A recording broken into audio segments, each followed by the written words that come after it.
we are thrilled to be able to have some participants from OC Tanner join us and talk about innovation. And for purpose of transparency, this is the main presenter is my husband, Tolan. He is probably very nervous right now, wondering what in the world I am going to say about him.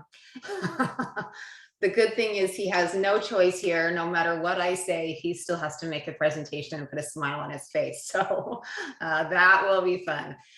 No, but seriously, for the purpose of business, I'm going to keep it very professional. And I'll just tell you a couple of things about Tolan. Tolan was actually raised in this area. He was born and raised in Roy and has grown up in the Ogden area. And we ended up coming back here because of his first job at Omega. And we ended up settling here in the Ogden area. So that's great. He is a fantastic and hardworking individual. He is a diehard snowboarder. And so anytime that there is snow, he is up in the mountains snowboarding, and he has spent many hours teaching our kids to ski and getting them interested in skiing and snowboarding so that he can participate in his passion at the same time, which has been great. Tolan has a degree in mechanical engineering from Brigham Young University and an MBA from the University of Utah. He worked for Omega Corporation for 9 years and has been at OC Tanner for 16 years now. And he is a vice president of operations and runs the factory at OC Tanner.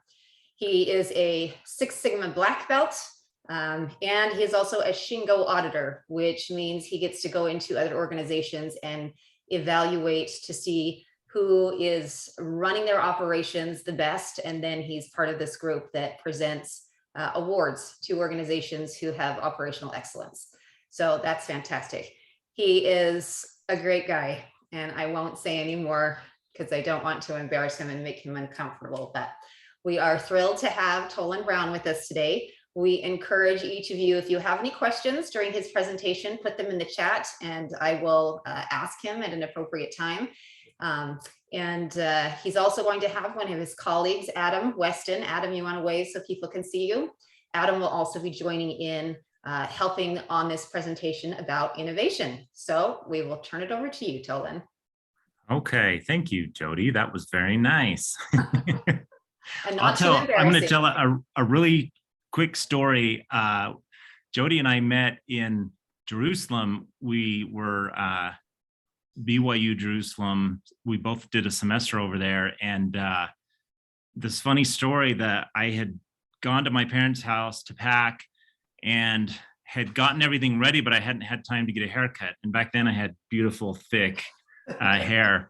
And I asked my dad if he would give me a haircut, which he used to use the clippers when I was a kid and give me the military haircut, but didn't really have any expertise beyond that. And he kept working in the back for a long time, and he couldn't get the back straight. So he would go up and then he'd go up again, and he kept going up higher and higher to the point where he shaved off all the hair on the back of my head. And it just so happened when there's nothing you can do, even with a baseball cap, you can see that area. So it looked terrible. It looked ridiculous. And I just had to wait it out. And when I got there, the girl that was sitting behind me in class was Jody. And she later said, you know, I just kept looking at you thinking, why would someone do that to themselves? So anyway, it's amazing that we got married, because I had the worst haircut of all the students there. I just kept thinking, what is wrong with this poor guy that he can't grow hair on the back of his head? I thought that was the strangest thing. And I thought, man, the poor girl that marries this guy who can't grow any hair on the back of his head. Yeah, well, that was a foreshadow of things to come. Okay, I'm gonna jump into my slides here. Let me just share. Okay. All right, so we're gonna try and do something kind of interesting. I'm gonna talk about some material on innovation that we have used that's been very successful. None of this is unique to OC Tanner. Everything we do, we steal, we benchmark, we visit other companies and collect the good stuff. And we've implemented this stuff to great success. And so I'm going to share some material by Clayton Christensen. He's kind of the famous Harvard professor. He wrote Innovator's Dilemma and a bunch of other successful books. He died 2 years ago to cancer, but an amazing guy. And I'm going to share just a little bit from him and a little bit from Mike Rother. He's a professor at the University of Michigan and wrote a book called Toyota Kata. And people in the manufacturing world, he's kind of viewed as this lean manufacturing prophet, and speaks all over the world. And his material has been really, really successful. So I'm going to just go through this really quick, and then Adam is going to help me. Adam Weston is a director here, and he runs one of our value streams. That's what we call a product line. And he's going to actually go out on the floor as if you were on a tour, and we're going to show some of these principles in action on our production floor. It's not scripted. He's going to approach people who aren't prepped, and we're just going to see what happens. I don't know what they'll say, and then we'll kind of do a wrap up. And if you have any questions, I can answer questions. So with that, I think I don't want this to be an OC Tanner presentation. This is really about innovation, but I think it'll help to have a little context so that you understand better what you're seeing. So I don't expect you to read this slide, but most people in Utah have heard of OC Tanner, but most people think of the jewelry stores and don't really know what we do. And the company still has some jewelry stores, but that's just that's a really tiny percent of the revenue. Most of the revenue comes from our B2B business, which is we help companies appreciate their employees. So part of that is providing physical things, symbols, and I'll show you some examples of that. We also sell software systems that companies actually use to appreciate their employees. And then we have a lot of merchandise. So many of these programs are point programs, peer-to-peer recognition. You would build up a bank of points, and then you could cash those in for things and order awards. So, and this 2022 will be 95 years of business, I believe. So the company's been around a long time. It was founded by Obert Tanner, who was a philosophy professor at Stanford. And of course, 1927 was sort of, we had the model of the Industrial Revolution where employees were kind of viewed as cogs in a wheel. And he saw an opportunity. He felt like employees weren't really appreciated, and he wanted to create something. So he started with little die-struck emblems, tie-tacks, lapel pins. You can see some examples here. They were generally made out of gold or silver, and that was kind of how the business began. And since then, we still do that, but we also do other symbolic awards as well. And I'll show you some examples here. These are just some different programs. We've done the Olympic rings for the USOC for decades, and we do rings for corporations and also for sports teams. We do Utah State, BYU, University of Utah, Boise State, and then some professional teams as well. Some different symbols here you can see. Universities, we do Stanford, Harvard, variety, coasters, coins. These are all pressed products, and Adam Weston, he's over this value stream that does all of these pressed products, where you basically take a metal and you press it with high pressure into something like a coin or an emblem. Royal Mail, this is a UK program where they collect these little things. They earn these things over time. Safe Driver Awards, safety awards. And our niche is really Fortune 100, really large companies. We have most of the airlines and the big banks. A few other examples. These are acrylics, where you take a piece of acrylic and you mill it into a shape, and then you print and customize it, put the recipient's name. Just some examples. Okay, this program is called Yearbook. So when you hit a milestone, say your 20-year service anniversary, employees would go in and add little comments, peers, family members, friends, And then we provide this yearbook. It might have a message from the CEO, might come with some symbolic award that we provide, and then it would have a bunch of comments from your peers, family, friends. And this has been a very successful product for us.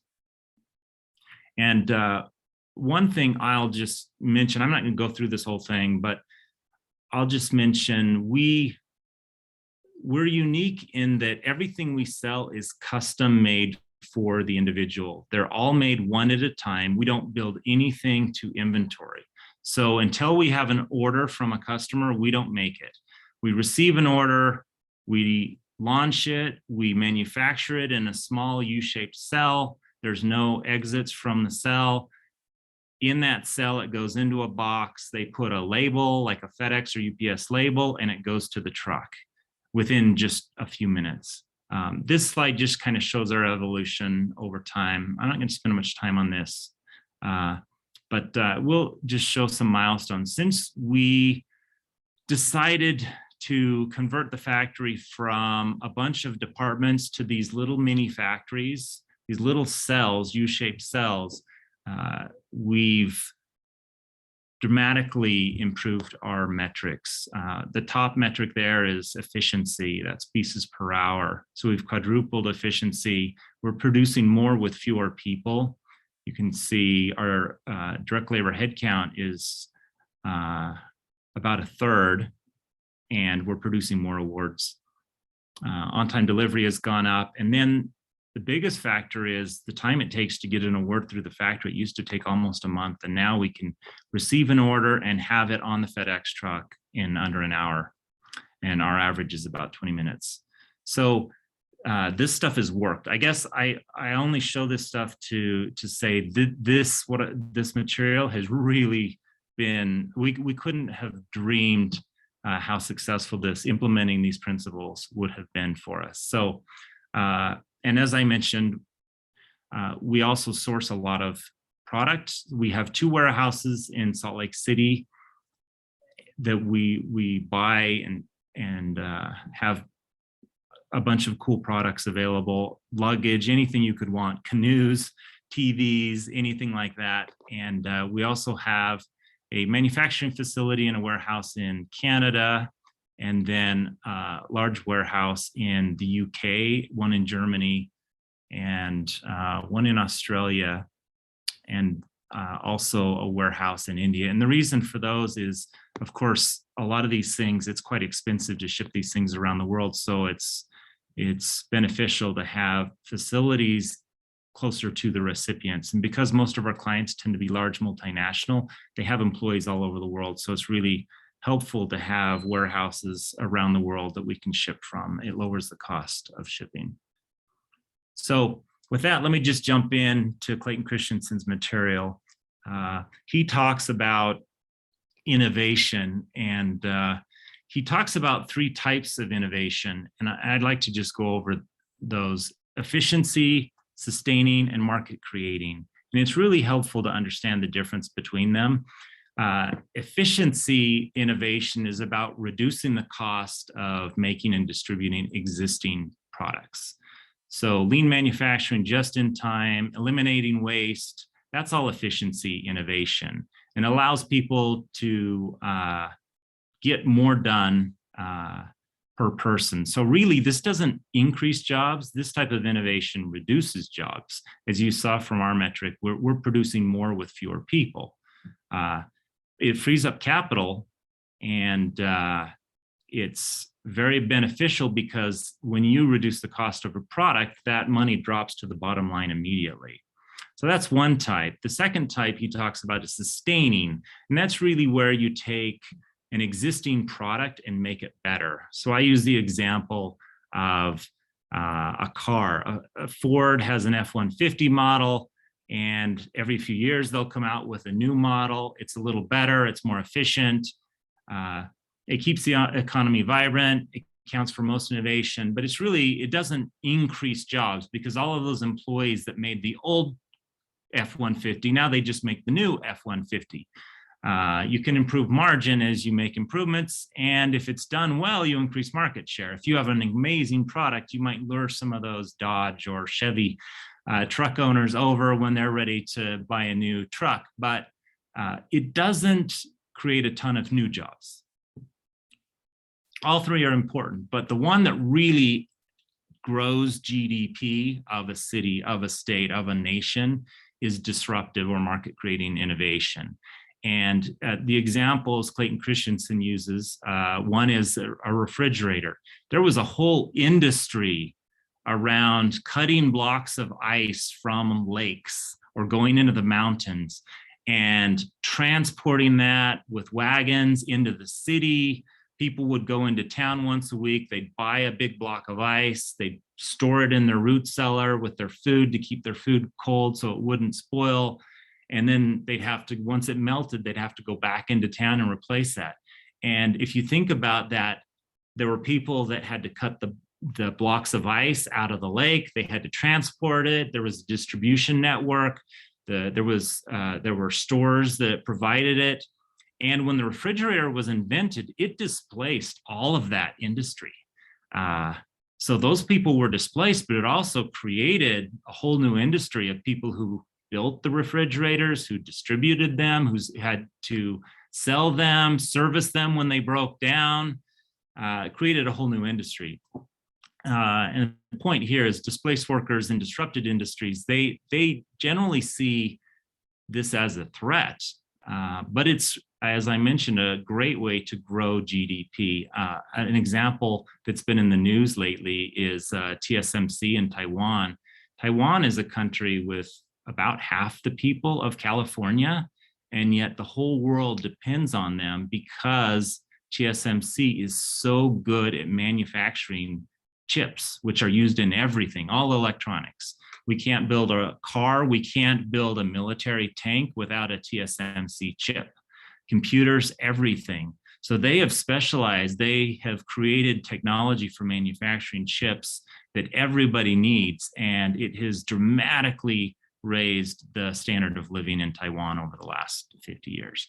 So that's a great example. And of course, automobile replacing the horse and buggy, PC versus mainframe, so many examples. This is the standard marketing curve. You've got innovators. If we think in terms of, let's say, Apple phones, the innovators are the people that get the beta phone. It's buggy, doesn't work really well, but they're just excited to be a part of something new. The early adopters are the people that will stand in line overnight to get the latest iPhone. We see these people on the news and think, why would they do that? Why wouldn't they wait a couple of weeks?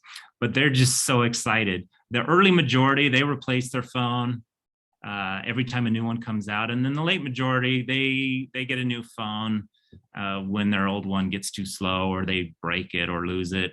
And then the laggards are still using a flip phone, or they're upset because the BlackBerry isn't supported anymore. That announcement was in the news this week.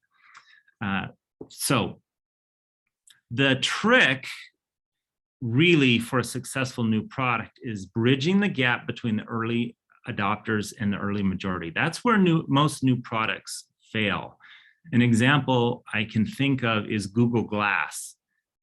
Google came up with this product. The innovators and the early adopters loved it, but you looked like a nerd wearing this thing, and they could never really bridge that gap.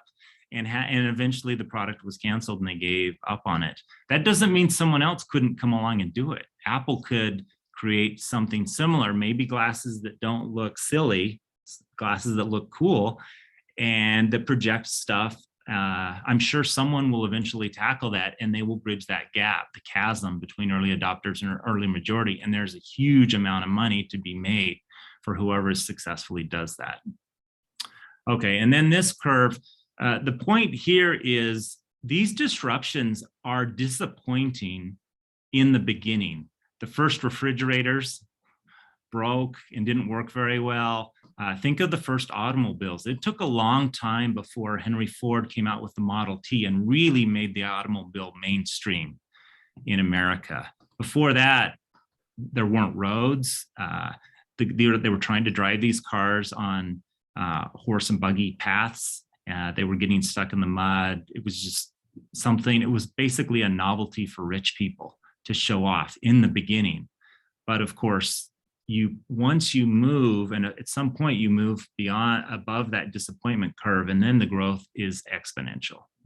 And Clayton Christensen talks about we're in the midst of disruption in a variety of areas. He talks about education as public education is a monopoly. It's unionized. It is ripe for disruption. That's one area, and we see homeschooling just growing like crazy. COVID probably just accelerated that exponential curve. Higher education is another industry where the cost is dramatically increased. The ROI has gone down on a college degree. And so that's another industry that's ripe for disruption. And of course, now with technology and Zoom, you can do a 6-week coding boot camp. And if you're really good, you can be making 6 figures in a year. So we're watching disruption all around us. Okay. And I guess the point he makes is it's a process, not an event. So just like the first car, it took time. We're seeing that with electric vehicles. The first ones were terrible.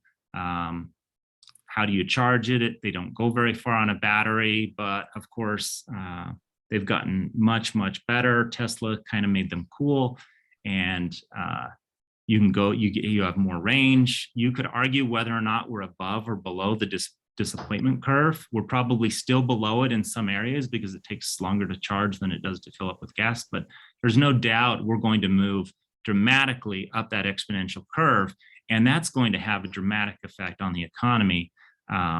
Of course, it'll affect the electric grid, and then you think in terms of, let's say in 5 years, if 40% of the cars are electric, what does that do to the distribution network for gasoline, the number of gas stations you need? There's going to be a lot of disruption and people changing jobs as they continue to move along that exponential disruption curve. Okay, so just in summary, just in reverse order, disruption is making products affordable and accessible, and that's the one that really creates a lot of jobs. Sustaining innovations is about making good products better, and efficiency innovation is making good products cheaper. Okay, and then I'm trying to go quick because I want to give Adam time to kind of show you some of these things in practice. This is a chart from Mike Rother. He's the one that wrote the book Toyota Kata.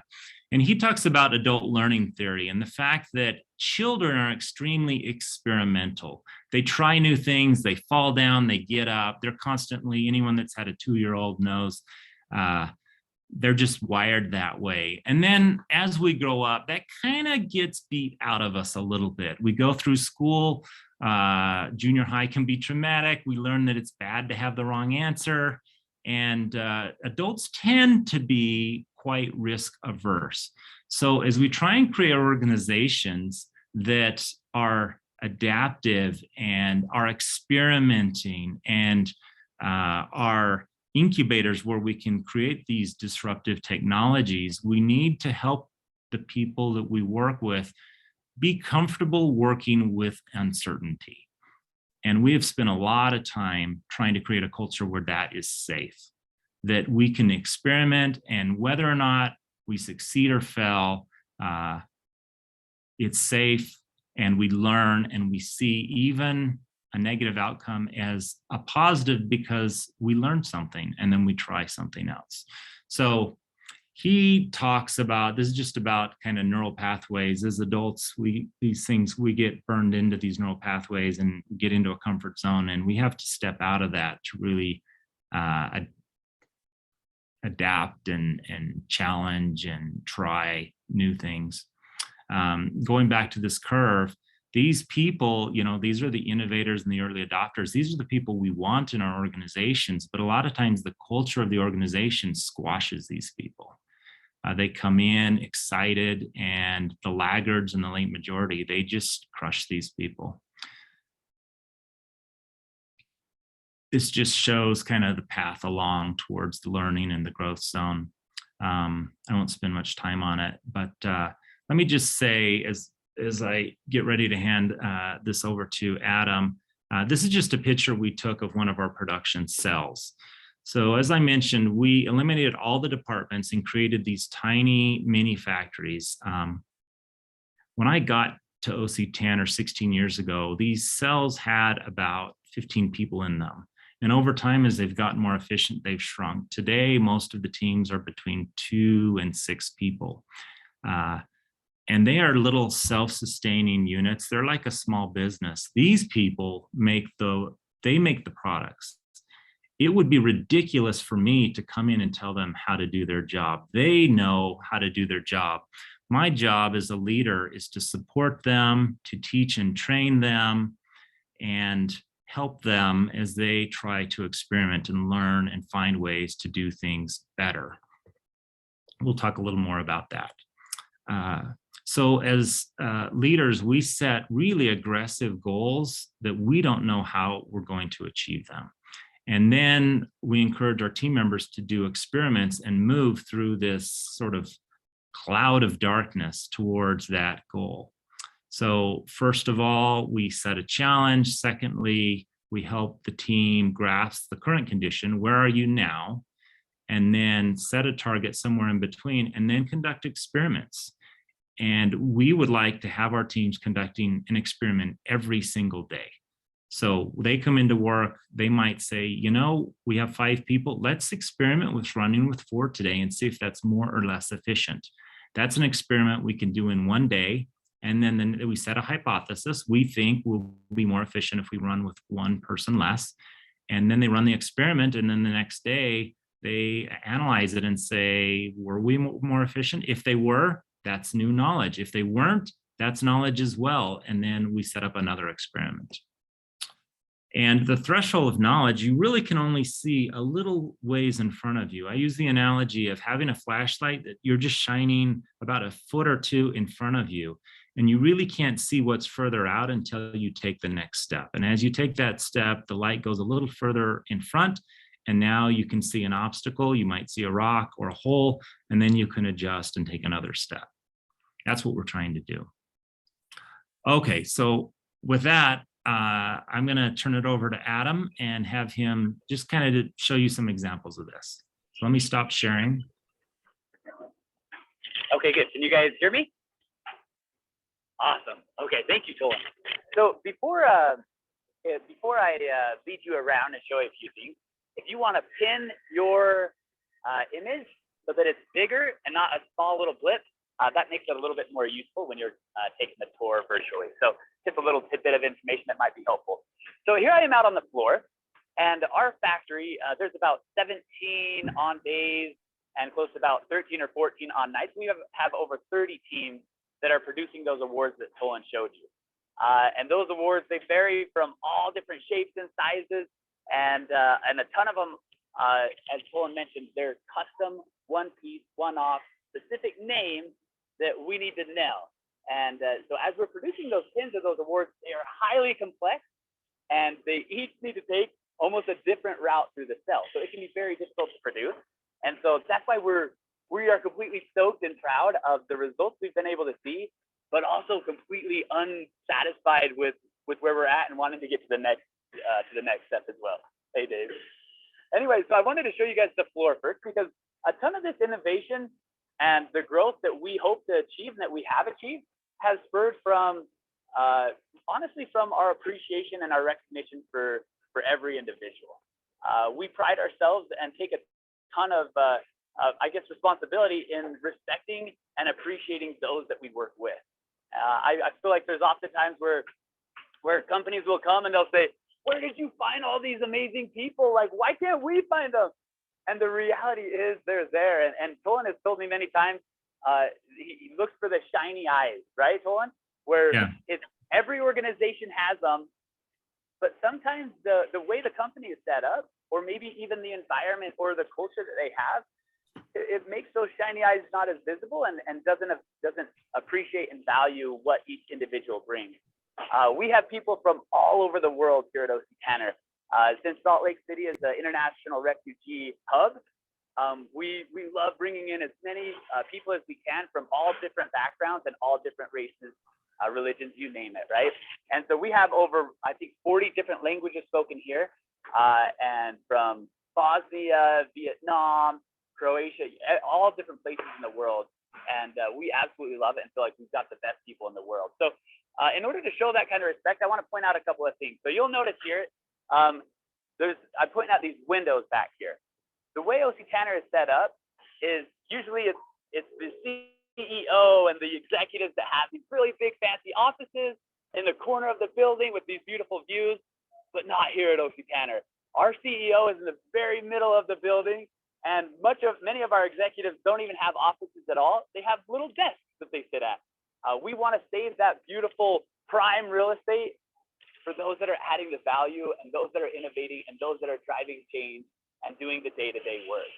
It's a little thing, but it says a lot to our people that as they're working and producing orders, they can look outside, they can see raindrops hit in the windshield, they can see snow falling, they can see natural light, and it's just a beautiful environment for our people to work in. So I wanted to point that out. Another thing that's really unique and original for OC Tanner is the entire shop floor, the entire factory is all carpeted, which normally you think of like a production facility or a factory as like cement floors, it's dark, it's like a dark and dreary land, right? But no. We want to do our very best to make sure that it stays very respectful for those people that mean so much to us. And so with that, I want to take you into one of the cells. So this is one of the production cells here. And as Tolan mentioned, we used to be in massive departments, and we have since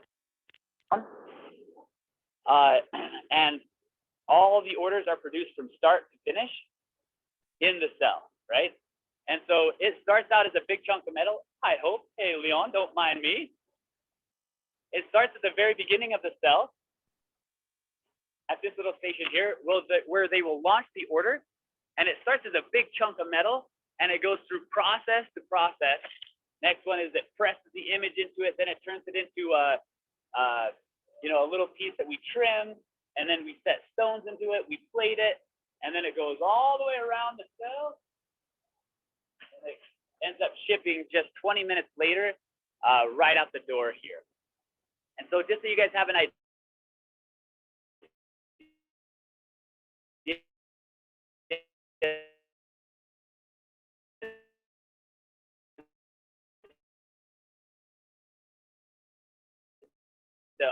one piece at a time to be very strict. And so we knew that we had to tap into everybody, everybody's brain involved to say, okay, how do we get over some of these obstacles?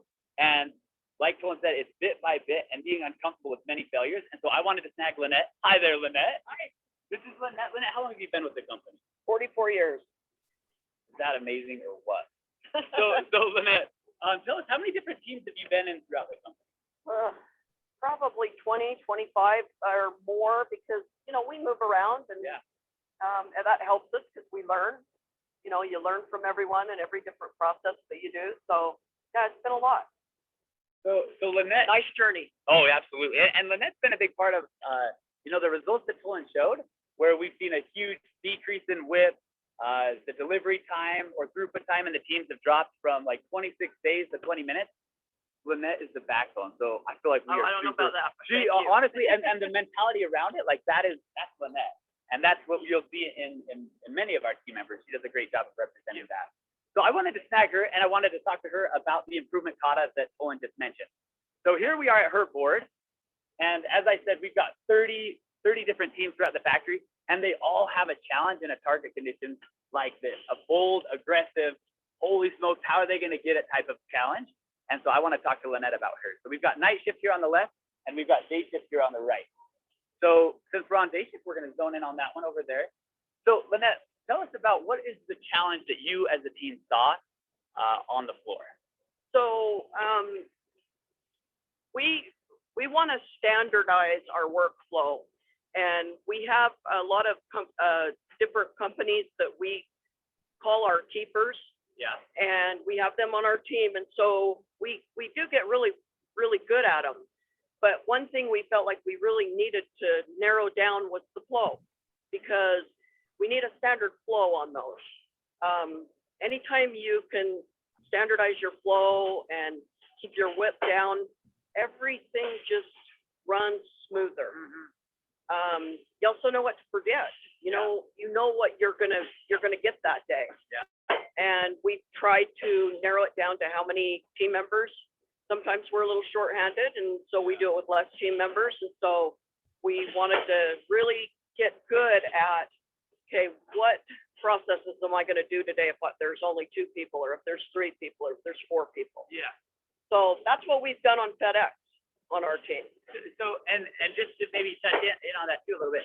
So the complexity of that, I mean, this is a huge challenge because of the variety in work that the teams have, right? Mhm. Every order is different. And so when every order is different, it might take more time at one process than the next.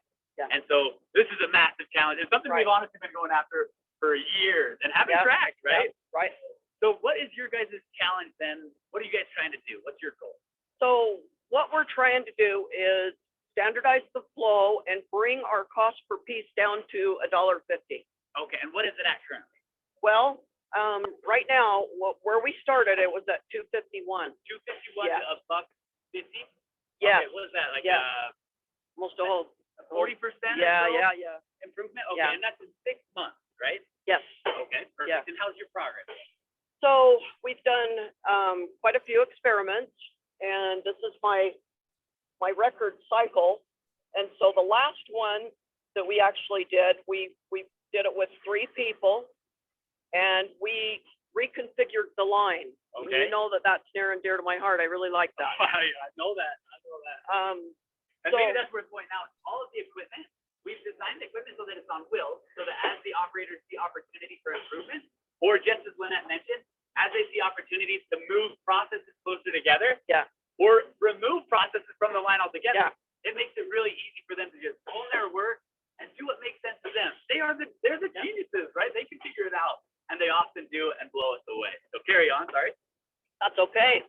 And we do want to make it easy, and we don't want to walk past stations that we're not using. So that's what we tested. So we expected our cost per piece to drop on that, and Okay. it did drop to $1.83. So this is our graph that we've kind of done, and we've jumped back up a few times. Okay. Yeah. We've done some experiments. This is where we've tripped a little bit and found out, hey, that didn't work, but that's okay. So here you are tracking. After every experiment, you're tracking Yes. to see, okay, what results did we see from tracking that experiment? Right. This is exactly what Tolan's talking about, where every step with the flashlight, they're discovering more. They're discovering more. Yeah. So when you guys went, it looks like you guys went in the opposite direction. Looks like you went in the opposite direction here after this experiment. Yes. What? I guess my question is, why didn't that scare you, or why were you worried that somebody's gonna get mad at you for? Absolutely not, because now we know what not to do, right? Right? Exactly. Okay, good. So, and it's fun to see our results and the team members' faces when they realize that, oh, okay, that didn't work, or that did work, right? And so it's been really quite fun this has been a fun one, because these guys are a little bit newer to moving their stations, Yeah. and the timings, and Yeah. really looking at the timings and make sure we've got it right. And so let's see. So our next step, you probably want to know what my next I would step love is. to know your next step. Yeah. And we're actually doing it today, okay? Because we're a bit shorthanded. We had a couple of people that wasn't feeling well, called in. And so we're experimenting today with 2 people flow. Okay. So with our timings, we've looked at it, and we broke up all the processes to 2 people. Okay. We're also using the 4-tray flow that we started in November, because that drops our whip, because we don't need it sitting around in the team. Yeah. So we're using that.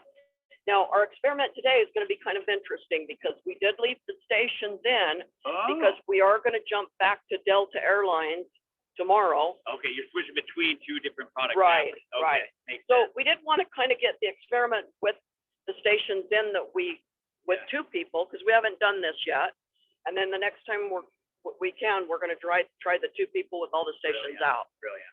because we want to compare it. We want to make sure that everybody feels like this is the right thing to do. It feels like the right thing to do. Which I love that, because you're really running an experiment Yep. with real life examples. Like hey, we wish it could be FedEx all day, every day, but it's not. Delta Yeah. every once in a while creeps in, and when it does, we want to do the timing to find out what's the best process there too. Yep. Brilliant, brilliant. Yep. Okay, so I want to ask you another question, Lynette. So, what about like so these are the different obstacles you have listed here. Who is it that is responsible for tackling those obstacles? Well, it's the group of the team members, myself, and Shane is our group leader. So we're going to tackle that, and then we pull in resources if we need to. When we were working with supply issues, we have worked closely with Joseph Okay. because he good. orders supplies and making sure that we have the supplies we need when we need to pull them. Yeah. Okay. So that's on his end to make sure that it's there from our outside warehouse. Yeah. And then it's up to us to make sure we're ordering and giving them Yeah. enough time. Yeah. And we've done a lot better with that because that was something I felt like we weren't doing as well as we could. And you want to make sure that you do everything you can in your power Yeah. to make, to be a success with, if you run out of supplies, it stops you. Oh, yeah. Stops you. And we don't want to stop. Very, very good. Yes. So I've got a couple more questions for you, Lynette. Okay. So you're holding there an improvement card. I am, and I was just gonna go check on it, but I noticed that you were. Oh, okay. Yeah. And I wonder, well, first off, so every time they run into an obstacle, they list it down on their obstacle board, and then as a team, they discuss, okay, what do we do about this obstacle? How do we approach it? And then they generate these improvement cards, and I wanted to show you real quick. Is that okay? This is one of the improvement cards that they generate, and they generate many of these every single day in attempts to drive that efficiency innovation that Tolan referenced, right? These are improvements that are going to improve their flow, reduce costs. Oh, sorry, I was putting that over your face there, I noticed. No, you're okay. Anyway, that reduce their costs and honestly make the product better and more affordable for our customers, right? If we were producing our products the same way we were producing them 5 years, 10 years ago, there's no way. I don't think we'd be in business. And I felt like, Tolan, we've talked about, the many charts we've seen that shows the product line of emblems, and it's like, okay, you guys should be out of business a long time ago. But because we've relied so heavily on our people and on innovation, we continue to reverse that trend line and have now started to see a huge growth in our product line because of that innovation, because we've leaned on, hey, everybody on board, everybody coming up with ideas and empowering our people, which has been a big part of what we do. Very good. How are we doing on time, Tolan? Are we okay? I think we're getting close. Okay, perfect. Let's see here. Can I snag Rajan or a team member real quick? Sure. Is that okay? Yeah. Yeah, go.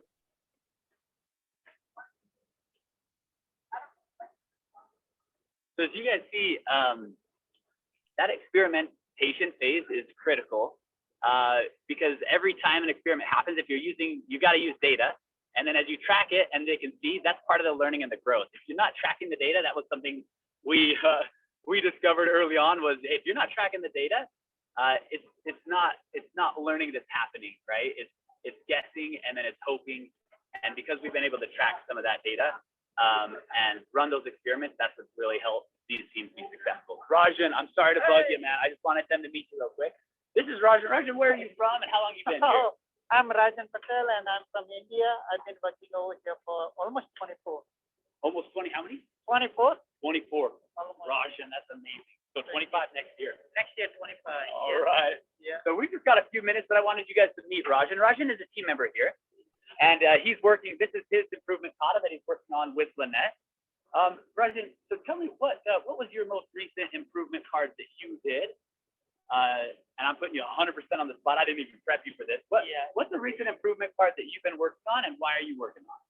So like we're working day shift and night shift. So that's why sometimes we don't know who cleaned the red sender machine and sometimes it's so dirty water underneath. Yeah. And next day when you come and you see, oh, why it's not water going through.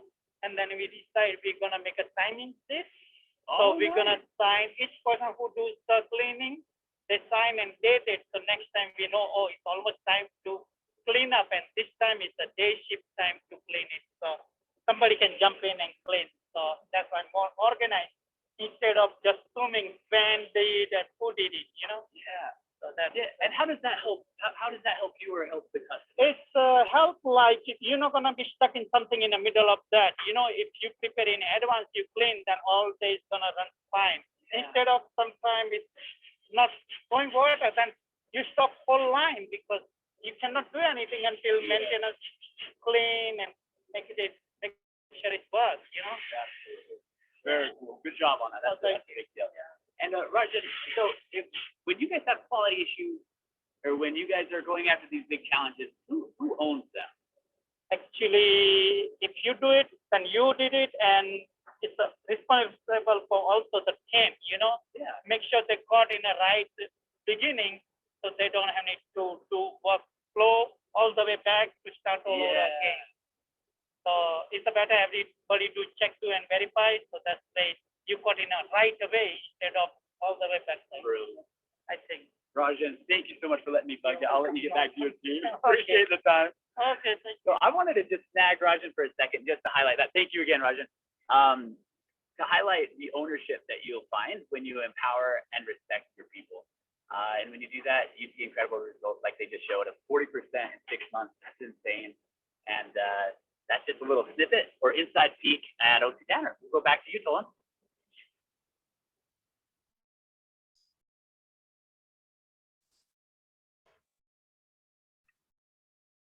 Hold on.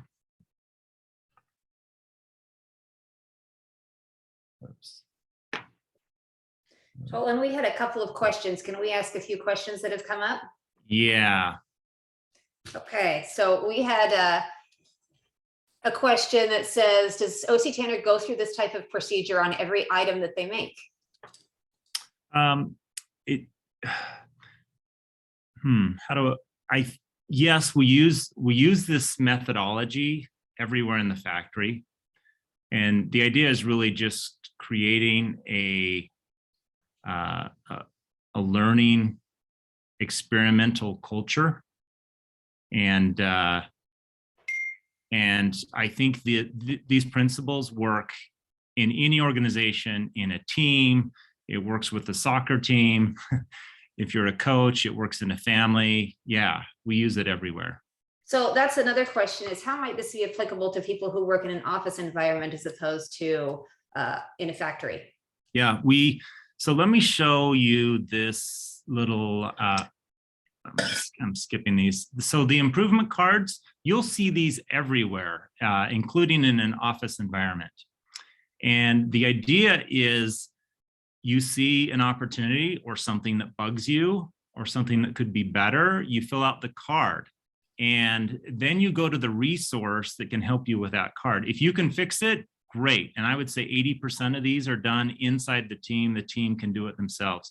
In many cases, they might need help from the IT department or from our engineering department. Maybe they want something built, a new piece of equipment or a change to some equipment that they have. They take that card and they put it on the board of the resource that can help them with it. And the rule at OC Tanner is, one, management doesn't get to weigh in. If the team wants it, the team gets it. And that's probably the thing, I guess, the most controversial thing I talk about when we do tours. Management can't imagine not getting to make that decision.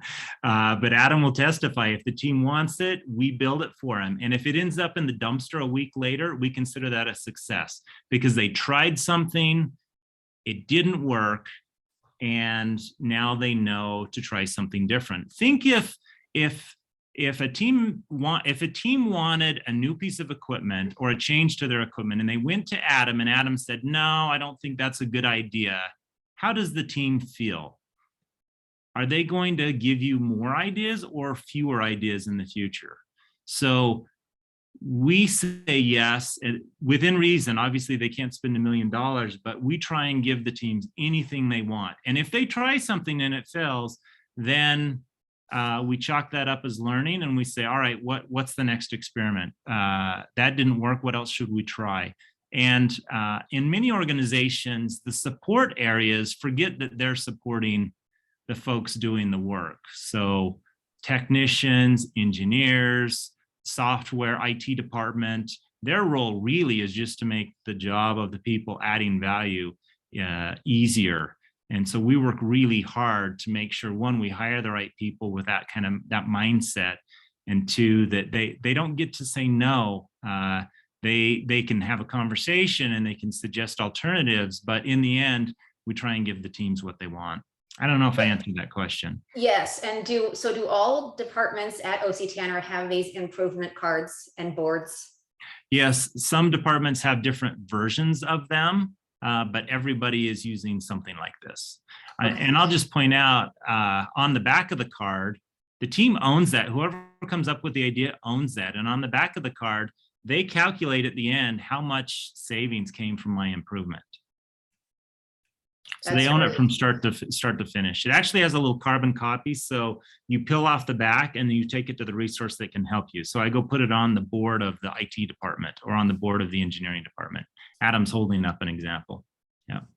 So another question that came up is, so when an innovation is tried, when something new is tried and you do a test and experimentation, when it proves effective, how does that then get rolled out to all of the different cells? Because it's tried in one small group, how do you then roll that out to all of the different groups? That is a fantastic question. That's probably the thing we have struggled with the most. There's a Japanese word for it, yokoten, and that means kind of spread out the knowledge.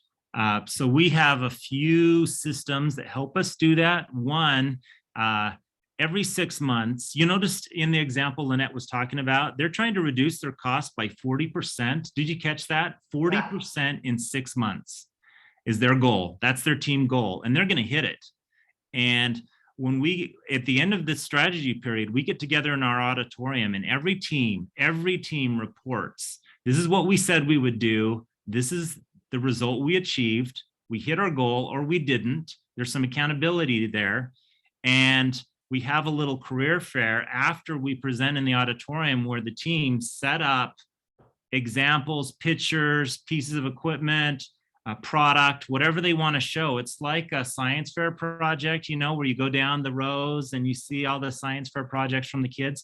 We do that here where all of the teams show and share their innovations during the strategy period so that other areas and teams can pick that up. That's one of the systems that we use to make sure the knowledge gets disseminated. But we don't really force the improvements on other teams. We let them kind of pull it. They'll see the cool stuff that's happening and then they'll implement it in their areas. Okay. I think it's also worth noting too, Tolan, that, you know, we've talked a lot about behaviors that will cripple or remove ownership from the team. And Tolan even has a slide of a bunch of those behaviors, but the second that you interfere and you say, hey, no, that's not going to work there. No, we don't want to give you that. All that ownership shifts from the team and it shifts onto the leader. And that is definitely a behavior, a part of our culture we do not want to have, because then they start shutting down and you see those shiny eyes that start to gloss over time. And so we want to avoid some of these behaviors that really stop or resist, I guess, that type of thinking around, hey, who's got the ownership? And we want to be with those doing the work. That's great. Tolan, we have just about a minute or two left. So in these last couple of minutes, what would you say to the people on this call, if they want to start having a culture of innovation, what would you say are the first couple of steps or a couple of things that they might be able to do to take away to start doing this immediately? Okay, I'll put up a slide here. I'm not going to read these, but these are the things we do that kill the culture that we're trying to create, where the team members feel empowered and are sort of innovating and trying new things and being experimental. But my suggestion would be, you can't do this across an entire organization really quickly. I would say start small, start in a small area, maybe with 1 or 2 teams.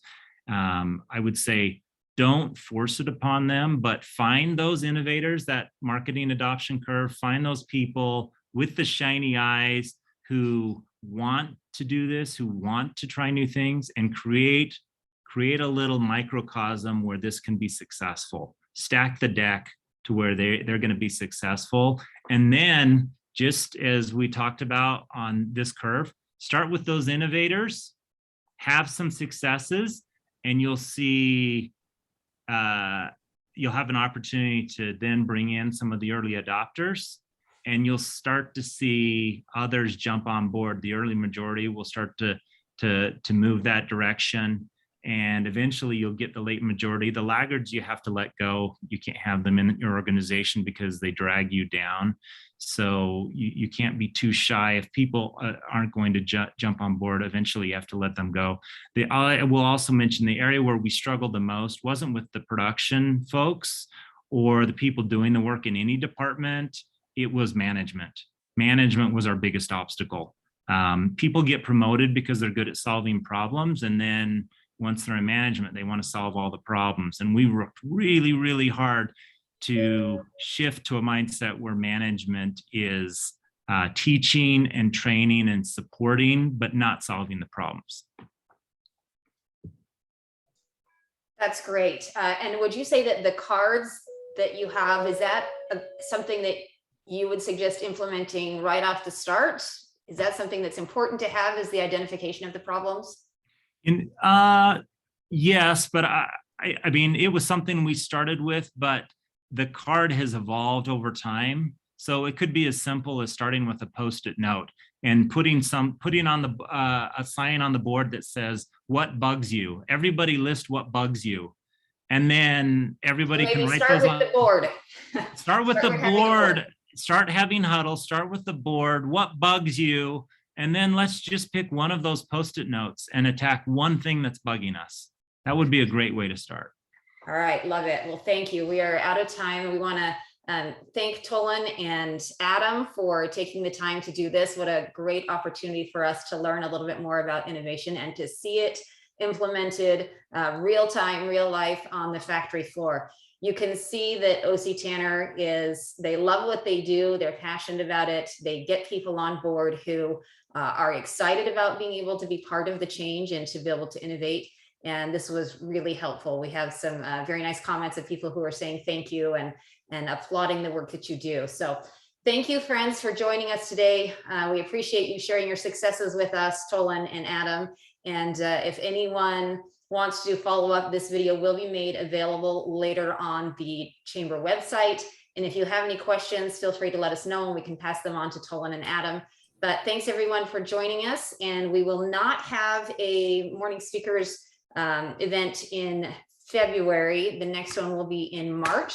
So we will be sending out notifications before the next one. So we invite you all to join us for that. Thanks so much, everyone. Take care. Thank you. It was awesome. Great job, Tolan. Thank you.